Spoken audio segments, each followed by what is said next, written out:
नर्मदे हर दोस्तों, हर हर महादेव। मैं प्रशांत और माँ नर्मदा जी ने सभी को खुश रखा है, ऐसी आशा करता हूँ। और आज हम बात करेंगे जिन्होंने दान दिया है उनके नाम अनाउंस करने वाला हूँ। और लगभग मैं उत्तर वाहिनी परिक्रमा करके आने के बाद में जिन्होंने दान किया है उनके भी नाम अनाउंस करने वाला हूँ। उससे पहले कुछ लोगों ने हमें सवाल पूछे हैं, कुछ भक्तों ने हमसे सवाल पूछे हैं, उनके बारे में जानने की कोशिश करते हैं। इससे आपकी भी जानकारी के लिए हेल्प मिलेगी। पहला सवाल है विशाल जी का। ये पूछते हैं 2023 में परिक्रमा कब शुरू हो रही है। तो मैं बता दूं 2023 में नवंबर के 24 तारीख से परिक्रमा शुरू हो रही है, देव उठनी एकादशी से। इस बार लेट आई है दोस्तों, क्योंकि पिछली बार जल्दी आ गई थी, 3 या 4 नवंबर को आ गई थी, तो नवंबर का पूरा महीना मिल गया था। लेकिन इस बार बहुत लेट आई है, लास्ट में आई है नवंबर के, तो इस वजह से वो 1 महीना कट गया है। लेकिन इट्स ओके, इस साल हमें अधिक महीना मिल रहा है और वो भी श्रावण महीना। तो और भी बातें हैं, मैं आगे बताऊंगा। रमाकांत संकपाल जी पूछते हैं कि रेवा सागर में हम जब जाते हैं तो जूते या चप्पल नाव से हम ले जा सकते हैं क्या, जूते पहन के जा सकते हैं क्या। तो रमाकांत जी मैं बता दूं कि जूते या चप्पल नाव में पहन के चढ़ने नहीं देते, जो नावाड़ी होते हैं वो चढ़ने नहीं देते। तो इसका एक दूसरा पहलू भी ये है कि वो चप्पल हम साथ में तो ले जा सकते हैं, क्योंकि सारे ही परिक्रमावासी वहाँ जाके नए नहीं लेते, कोई भी नया नहीं ले सकता। तो इस वजह से वो क्या करते हैं, जूते या चप्पल उसको बांध के अपने बैग या फिर जो भी अपना सामान है उसमें एक बोरे में भर के उसमें डाल देते हैं। जूते चप्पल बैग सब सामान भर के क्यों डालते हैं, क्योंकि जब नाव चलती है तब बहुत सारा पानी समुंदर का एक नाव के सामने ऐसे सबके बैग रखे जाते हैं। जो भी नाव में चढ़ा है सामने बैग रखे जाते हैं, पीछे की तरफ सब लोग बैठ जाते हैं। तो जब आगे चलती है तब वो लहरें बहुत आती है, पानी आता है लहरों का, तो बैग के ऊपर चला जाता है। तो सामान भीग ना जाए इस वजह से वो बोरे में डाल के सारा सामान बैग को अच्छे से पैक कर दिया जाता है। सारे परिक्रमा ऐसे करते हैं। आप भी जाओ तो जब आप विमलेश्वर पहुंचने वाले हैं तो किसी दुकान से आप प्लास्टिक का बोरा लेके आप वो उसमें डाल के पूरा अच्छी तरह से बांध के अपना सारा सामान जूते वगैरह सब उसमें भर देना है, फिर वो नाव वाले को दे देना है जब आप चढ़ो नाव में। तो ऐसा करना है, तो इससे आपका सामान भीगेगा नहीं और आगे आपको सूखा सामान मिल जाएगा। तो इस वजह से वो चप्पल और जूते भी उसी में डाल के दिए जाते हैं। अगला कमेंट है, सवाल नहीं है, जसवीर रंधावा जी का। जसवीर रंधावा जी हमारे चैनल से नए जुड़े हैं सदस्य, तो उनके कमेंट भी बहुत अच्छे और बड़े कमेंट रहते हैं, पढ़ने में अच्छा लगता है और वो सुझाव भी देते हैं तो अच्छा लगता है। और वो कनाडा से है, तो स्वागत है चैनल पे राम राम इंडिया पे। उन्होंने एक सुझाव दिया है, गवर्नमेंट को चाहिए पब्लिक की सही सहूलियत के लिए माँ नर्मदा जी के साथ साथ एक बढ़िया से वॉकवे बना देना चाहिए। मतलब नर्मदा खंड में नर्मदा परिक्रमा मार्ग पे एक रास्ता बना देना चाहिए परिक्रमा वासियों के लिए, उनकी सहूलियत के लिए। तो आपका सुझाव अच्छा है, हमारे लिए अच्छा है, नर्मदा जी के लिए या परिक्रमा के लिए, अध्यात्म के लिए नहीं अच्छा। क्यों, इसका भी मैं कारण बता दूं। अध्यात्म कभी आराम का वो मामला नहीं है। जितनी वहाँ पे तकलीफ़ होगी उतना ही आप शरीर से परफेक्ट बनोगे अध्यात्म में। तो इस वजह से आप आराम तो सोच ही नहीं सकते। आप चलने के लिए आराम तो उसमें होना ही नहीं चाहिए, क्योंकि उधर चलने का ही काम है, योग है वो, एक हठ योग बोला जा सकता है। जब हम पत्थरों से चलते हैं, अलग अलग रास्तों से चलते हैं, तो बहुत सारी चीज़ें हम सीखते हैं। और उसी में अगर उसमें डेवलपमेंट हो गई ना, हमारे लिए तो अच्छा है, मानव के लिए डेवलपमेंट बहुत अच्छी है, लेकिन प्रकृति के लिए हानिकारक है। अगर हम जंगलों में रास्ते बनाते जाएंगे, कंक्रीट के ईंट के रास्ते बनाते जाएंगे, तो वो कितना पेड़ कटेंगे। और ऊपर से हमको तो नज़ारा अच्छा दिख रहा है, उसमें बहुत सारे जानवर आएंगे। अब जब हम रोड देखते हैं, जंगलों में रोड जा रही है, पूरे जंगल दोनों तरफ से घनी, और बीच में एक रोड गई है बहुत सड़क और बहुत बड़ी, तो उसमें क्या होता है, कभी जब कोई जंगली जानवर सड़क से उस पार क्रॉस करते वक्त ना, फिर वो मर जाते हैं। गाड़ियाँ आती है, ठोक देती है, या फिर इंसानों से मुठभेड़ हो जाती है, उसमें इंसान को भी खतरा हो जाता है, उनके लिए भी खतरा हो जाता है, तो उसमें दिक्कत हो जाती है। और सांपों के लिए तो बहुत ज़्यादा दिक्कत है। जो प्रकृति का मेन हिस्सा भी है सांप। तो सांप इतने सारे, हमने कम से कम 1000 सांप देखे होंगे।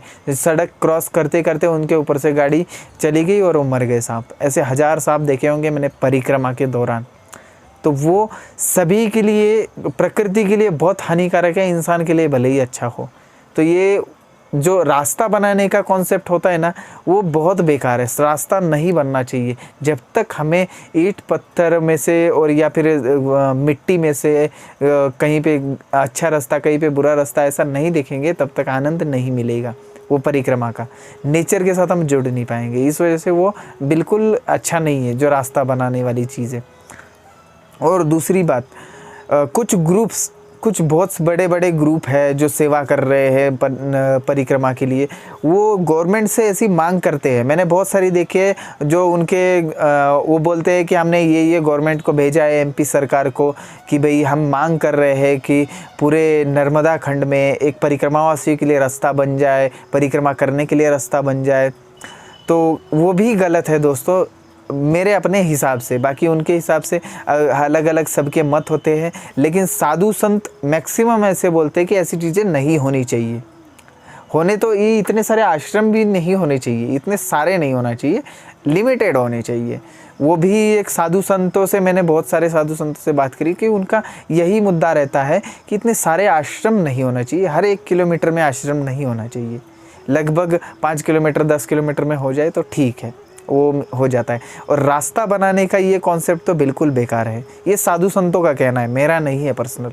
लेकिन वो जैसा बोल रहे हैं वो अध्यात्म, आप अगर परिक्रमा में अध्यात्म के लिए जा रहे हैं तो वो सही बोल रहे हैं। मेरा ओपिनियन है और साधु संतों का ओपिनियन है।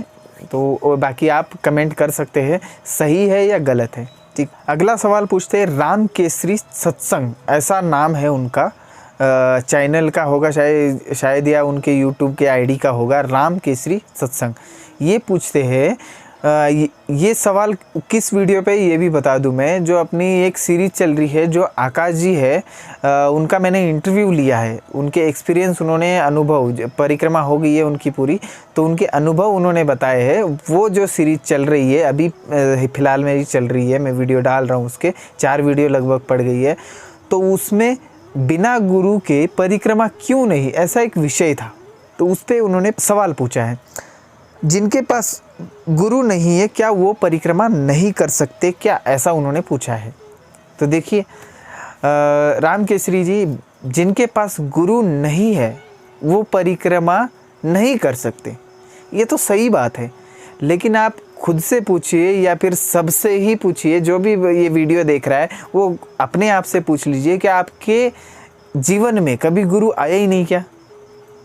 सबसे पहले गुरु आपके माता पिता है, वो तो गुरु है ना। दूसरे गुरु बनते हैं जो शिक्षा में, जो भी शिक्षा अर्जित जहाँ पे करते हैं वो गुरु हो गए।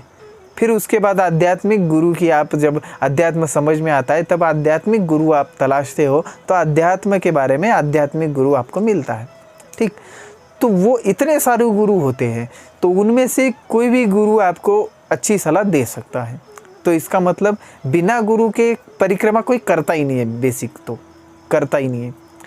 लेकिन अध्यात्म का रास्ता है तो आध्यात्मिक गुरु चाहिए। तो आध्यात्मिक गुरु अगर इजीली नहीं मिल रहा आपको, पर्सनल जो अच्छा गुरु है जिसको बोलते हैं अच्छे गुरु होने चाहिए, तो वो नहीं मिल रहा, तो जो हमारे पिछले गुरु हो चुके हैं, बहुत सारे गुरु हो गए।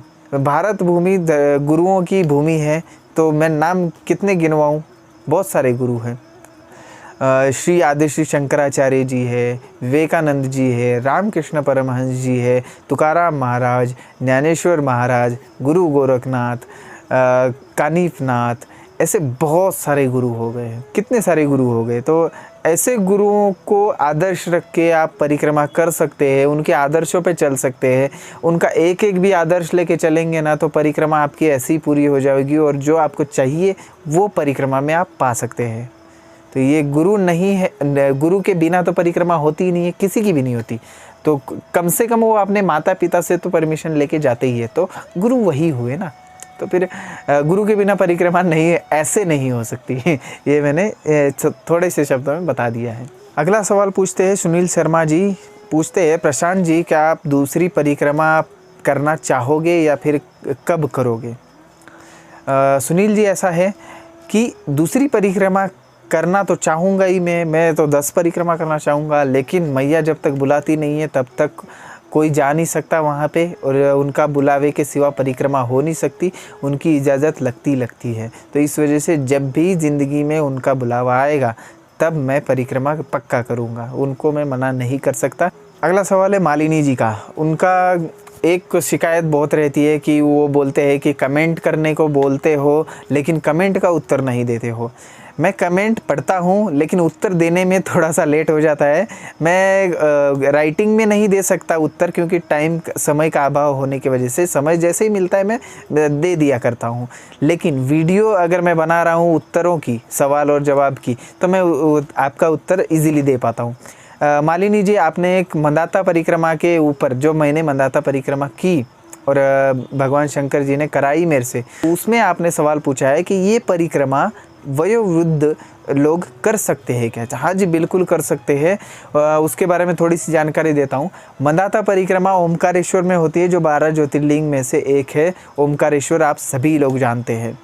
मंदाता एक पर्वत है, उस पर्वत की परिक्रमा होती है। वो लगभग 8 से 9 किलोमीटर का पर्वत है, तो वो परिक्रमा भी 8 से 9 किलोमीटर की ही परिक्रमा है। वो अगर आप सुबह चलते हैं 6 या 7 बजे, तो आपकी 10 बजे तक परिक्रमा पूरी हो जाएगी। और इतनी कठिन भी नहीं है, कुछ रास्ता है जो जहाँ पे अभी रास्ता बना नहीं है, बाकी आधे से ज़्यादा रास्ता वहाँ पे बिल्कुल बन चुका है, परिक्रमा मार्ग बना हुआ है, तो चलने की भी कोई दिक्कत नहीं है। सिर्फ ऊपर नीचे ऐसा थोड़ा सा चलना पड़ सकता है, लेकिन आनंद आता है। बहुत सुंदर सुंदर नज़ारे, हर एक थोड़े से अंतर में उधर नज़ारा बदल जाता है। मैया का भी नज़ारा बदल जाता है, पर्वत का भी नज़ारा बदल जाता है, और बहुत सुंदर सुंदर मंदिर है। ओमकारेश्वर का बड़े बड़े मंदिर मंदाता पर्वत पे है, और बहुत सुंदर मंदिर बने हैं। अगर ओमकारेश्वर को आप सही से देखना चाहते हो तो आप मंदाता परिक्रमा करके पक्का देखिए। जो भी ओमकारेश्वर जाते हैं ना, बहुत सारे लोगों को पता नहीं होता है कि ऐसी भी परिक्रमा वहाँ पे होती है। वो सिर्फ ओमकार जी के दर्शन या ममलेश्वर जी के दर्शन, कुछ लोगों को तो ममलेश्वर जी के भी नहीं पता, जबकि 12 ज्योतिर्लिंग में ममलेश्वर जी ही मेन है। तो फिर कुछ लोग सिर्फ ओमकार जी के दर्शन करते हैं, नर्मदा जी के में बोटिंग वगैरह करते हैं, फिर निकल आते हैं घर पे। ऐसा नहीं करना है दोस्तों।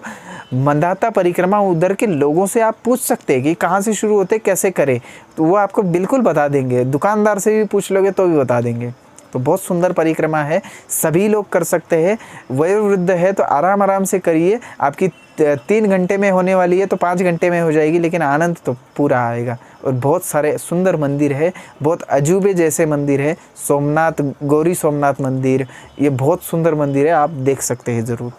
उत्तर वाहिनी के बाद में या फिर उससे पहले कुछ हमारे सदस्य ने राम राम इंडिया के आश्रम के लिए दान दिया है, तो उनके नाम अनाउंसमेंट करता हूँ और आपको बताता हूँ वो कहाँ कहाँ से है सभी लोगों के नाम।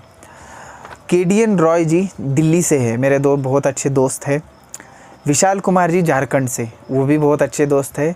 विशाल कुमार जी हर महीने की करने की सोचते हैं सेवा, तो बहुत अच्छी तरह करते हैं। हरीशचंद्र नाइक जी, वो गोवा से है, बहुत अच्छे व्यक्ति है, और उनसे भी हर महीने बात होती है, और वो भी हर महीने करने की सोचते हैं, और उनसे यथाशक्ति होती है दान। और दशरथ हटकर जी, वो बेंगलोर से है, उन्होंने भी सेवा की है। प्रथमेश व्यास जी वडोदरा से, मेरे दोस्त बहुत अच्छे मित्र हैं, उन्होंने भी सेवा की है। मालिनी जी जो कमेंट करते हैं अच्छे अच्छे माता जी, उन्होंने भी सेवा की है। विवेक तोड़नकर जी महाराष्ट्र से है, उन्होंने भी सेवा की है। रंजीत कुमार दत्त विश्वास जी कोलकाता से है, वो भी सेवा की है उन्होंने भी। जयमीन भट्ट जी, वो महाराष्ट्र से है शायद, उन्होंने भी सेवा की है। मकरंद ओक जी, उन्होंने भी सेवा की है। संतोष कुमार सिंह जी, उन्होंने भी। नरेंद्र भोरसे जी, तो उन्होंने भी सेवा की है। और श्रद्धा गोरे जी भी है महाराष्ट्र से, उन्होंने भी की है। और मंगेश जी मुंबई से है, और उनके साथ भी और कुछ लोग हैं, ठीक है, उन्होंने भी सेवा की है, लेकिन उन्होंने अपना नाम नहीं बताने को मना किया है। उनका गुप्त दान, वो ज़्यादा पुण्य कमाने की सोचते, तो फिर गुप्त दान है उनका, और वो बहुत अच्छे व्यक्ति है, पूरा परिवार सेवा करता है उनकी। और मंगेश जी ने भी सेवा की है। नीना जी अमेरिका से है, उन्होंने भी सेवा की है, और कन्या भोजन भी कराते हैं नीना जी। हर महीने तो नहीं लेकिन यथाशक्ति कराते हैं। इन लोगों ने सभी ने सेवा की है, आश्रम के लिए और कन्या भोज के लिए भी की है और आगे भी सेवा चालू रहेगी। ये अब तक की मैंने नाम गिनाए हैं और बाकी जिनके नाम रह गए हैं दोस्तों, क्या होता है जब आप सेवा करते हो तो नंबर आ जाता है लेकिन नाम नहीं आ पाता। आप नाम या जिस जगह पे है वो भी लिख दिया करिए तो मैं नाम अनाउंसमेंट कर सकूँ इस वजह से। और आगे भी सेवा करेंगे। और रही बात, सबसे मेन बात, इन्होंने तो सेवा डायरेक्ट की है तो फिर मैं डायरेक्ट बता रहा हूँ, लेकिन इनडायरेक्टली सेवा जिन्होंने की है वो बहुत सारे लोग हैं। वो कैसे हुआ? जो राम इंडिया से जो भी रुद्राक्ष खरीद रहे हैं या फिर स्फटिक माला खरीद रहे हैं या फिर नर्मदेश्वर ओरिजिनल शिवलिंग खरीद रहे हैं, तो उनके थ्रू सेवा हुई है। जो हमसे ख़रीदा उन्होंने ले लिया, उन्होंने कभी भाव वगैरह कुछ भी नहीं पूछा और उनको ओरिजिनल चीज़ चाहिए थी, हमने ओरिजिनल चीज़ प्रोवाइड करा के दे दी, क्योंकि पहचान जिनको होती है वो ओरिजिनल चीज़ प्रोवाइड करा देता है। और हमने ओरिजिनल रुद्राक्ष प्रोवाइड किया, ओरिजिनल स्फटिक माला प्रोवाइड की और नर्मदेश्वर शिवलिंग राम इंडिया परिवार ने प्रोवाइड कर दिया। तो जब ये चीज़ें हमने दी तो उन्होंने हमें धनराशि भेजी, तो उनमें से कुछ प्रॉफिट, जो भी प्रॉफिट हुआ वो हमने आश्रम दान के लिए लगाया है, माँ नर्मदा जी की सेवा के लिए लगाया है। तो उनका भी उतना ही हाथ है जिनका सभी का है। तो जिन्होंने भी रुद्राक्ष खरीदा है या फिर खरीदेंगे, तो मैं चाहता हूँ आप अभी भी खरीदिए। तो आप एक हिसाब से सेवा ही कर रहे हैं। आप रुद्राक्ष पहन सकते हैं, रुद्राक्ष से तो फ़ायदे ही है। नर्मदेश्वर शिवलिंग की पूजा कर सकते हैं और स्फटिक माला के अपने फ़ायदे हैं, तो वो आप फ़ायदा भी ले सकते हैं और आप एक हिसाब से सेवा भी कर रहे हैं। ये भी सोच लीजिए, आश्रम में दान, किसी के मुख में 2 निवाले आपके वजह से पड़ रहे हैं, तो ये सोच लीजिए आप। ये बहुत अच्छी बात है वैसे। और मुझे भी ऐसा मौका मिलता है तो मैं पक्का करता हूँ, किसी और की भी सेवा करता हूँ और नर्मदा जी की भी। तो ये आप कर सकते हैं। और ये ऑर्डर करने के लिए आप मेरे से पूछ सकते हैं कि भाई कौन सा रुद्राक्ष कैसा है। रुद्राक्ष जिनको जानकारी नहीं हो मैं दे देता हूँ। तो फिर ये जो नंबर है स्क्रीन पे दिख रहा है, इससे आप दान देना है तो फिर आप दान के लिए भी बोल सकते हैं कि मैं ऐसा दे रहा हूँ। चातुर्मास लगने वाला है तो हम जाने वाले हैं पर्सनली दान करने, और अधिक मास है उसमें तो, और वो तो सोने पे सुहागा हो गया है इस साल। और जितना पुण्य कमा सकते हैं हम कमाने की कोशिश करेंगे और जितना सेवा कर सकते हैं उतनी सेवा करने की हम कोशिश करेंगे। और मैं चाहता हूँ कि आप भी करिए तो आपको भी वो लाभ होगा, उसका परिवार में सुख शांति बनी रहेगी। और मेरा स्क्रीन पे दिख रहा है नंबर, आप उस पर कॉन्टेक्ट कर सकते हैं। इस नंबर के अलावा अगर कोई दूसरा नंबर आपसे ये बोलता है कि राम इंडिया परिवार से हम है और हम ऐसा करते हैं तो आप दान कर सकते हैं, तो बिल्कुल ना करिए। जब तक इस नंबर से बात नहीं होती, मेरे से बात नहीं होती, तब तक ना करिए। क्योंकि ऐसे केसेस आ चुके हैं दोस्तों। मेरे सुनाई में मुझे किसी ने बताया है, 2-3 लोगों ने, और अजय हीरे जी एक, उनको भी कॉल आया था कि ऐसे ऐसे है, हम दान लेते हैं या फिर आश्रम से नर्मदा खंड से है। तो वैसे बिल्कुल विश्वास मत करिए आप, जब तक जो स्क्रीन पे दिया है वो नंबर पे नहीं बात होती या फिर उस नंबर से आपको व्हाट्सएप पे मैसेज नहीं जाता, जब तक मेरे से बात नहीं होती, तब तक आप किसी को ऐसे पैसे या फिर किसी को दान देने की कोशिश मत करिए। वो फ्रॉड आजकल बहुत ज़्यादा हो रहे हैं, तो आप इस बात का ख्याल रखिए। जितनी हो सके आप प्राणियों की सेवा करिए, पशु पक्षियों की सेवा करिए और पेड़ पौधे लगाए और हमेशा खुश रहिए, ऐसा मैं चाहूँगा। आज के लिए इतना ही। अगले वीडियो में क्या बताऊँ या फिर क्या सवाल है उसके लिए आप कमेंट कर सकते हैं, और चैनल को सब्सक्राइब नहीं किया तो सब्सक्राइब कर सकते हैं। ऐसी नई जानकारी मैं देता रहूँगा। चलिए आज के लिए इतना ही। नर्मदे हर हर महादेव।